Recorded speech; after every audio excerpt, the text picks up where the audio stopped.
première chose dont je voudrais vous parler, c'est le fait qu'il y a une réduction des espaces verts accessibles au public dans le site Champ de Mars Trocadéro.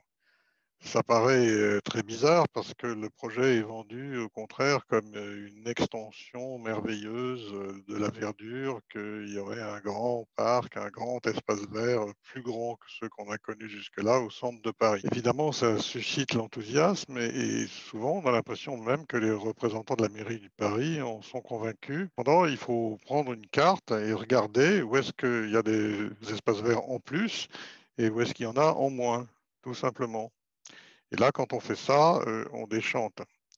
Alors, où est-ce qu'il y a des espaces verts en plus? Alors, le principal endroit où il y aura des choses en plus, c'est la chaussée du pont d'Iéna, où il y aura des bacs où de la végétation sera cultivée en hors sol, c'est-à-dire de façon un peu totalement artificielle même, et avec on ne sait pas si ça va vraiment marcher, mais enfin là, il y a quand même une petite surface verte en plus. Et puis, il y a quelques endroits qui formeront des raccords, notamment les rues qui montent en biais sur les jardins du Trocadéro, dans lesquels il y aura un peu de verdure. Voilà, mais au total, ça fait une surface verte en plus très faible. Alors maintenant, passons au moins. Alors, d'abord, il y a côté école militaire, il y a tout le plateau Joffre qui, depuis un certain nombre d'années, accueille une noria d'événements plus ou moins promotionnels. Et tout le temps, on y monte, on y démonte des choses, on y ouvre des tentes, on les remballe. Et à l'heure actuelle, c'est le lieu du Grand Palais éphémère. Et à l'avenir, il y a des fortes chances que ça continue, puisque Madame Gustafsson trouve que c'est très bien que ça soit un lieu de manifestation éphémère, donc dans la continuité de ces dernières années. Donc, ça fait donc toute la partie sud du Champ de Mars qui est retirée à sa vocation de jardin.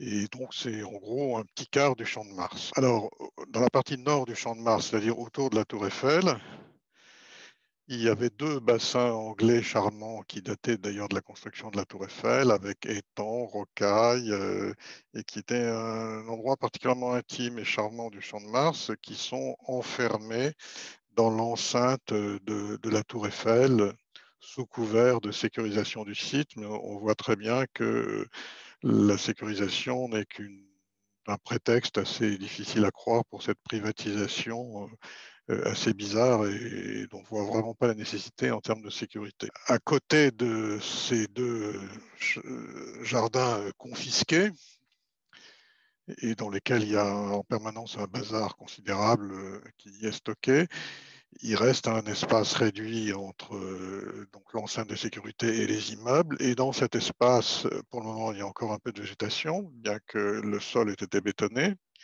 Mais la Société des Champs de Mars prévoit d'y construire deux grands bâtiments qui sont des bagageries et dans lesquels les touristes pourront laisser leurs bagages et les reprendre avant d'aller dans la Tour Eiffel. Autrement dit, le résultat, c'est que toute la partie nord du Champ de Mars, c'est-à-dire tout l'environnement de la Tour Eiffel, sera construit ou inaccessible. Donc là, ça fait encore un petit quart du Champ de Mars qui n'est plus un espace vert ouvert au grand public.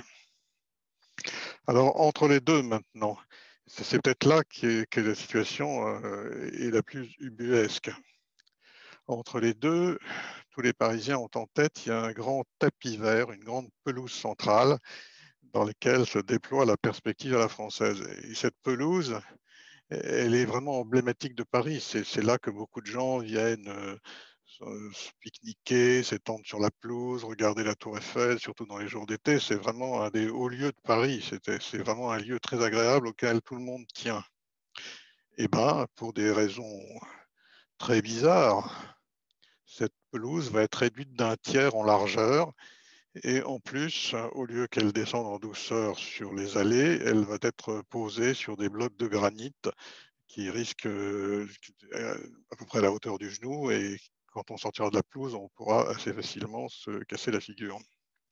Donc vous voyez, cette pelouse qui ne demandait qu'à continuer en état, en étant bien arrosée, est vidée d'un tiers. Au total, les surfaces qui sont inaccessibles au public ou qui sont plus vertes diminuent d'environ 25%. Donc le bilan de l'évolution du Champ de Mars est très négatif. Alors tout n'est pas de la faute de l'agence Gustafsson, parce que ni l'utilisation du plateau Joffre, ni la privatisation de l'espace autour de la Tour Eiffel et son extension des constructions n'est complètement de sa responsabilité. Mais enfin, dans un grand projet qui propose aux Parisiens d'étendre l'espace vert au cœur de Paris, on est quand même surpris de voir que ça acte une régression d'environ un quart de l'espace vert disponible pour le public.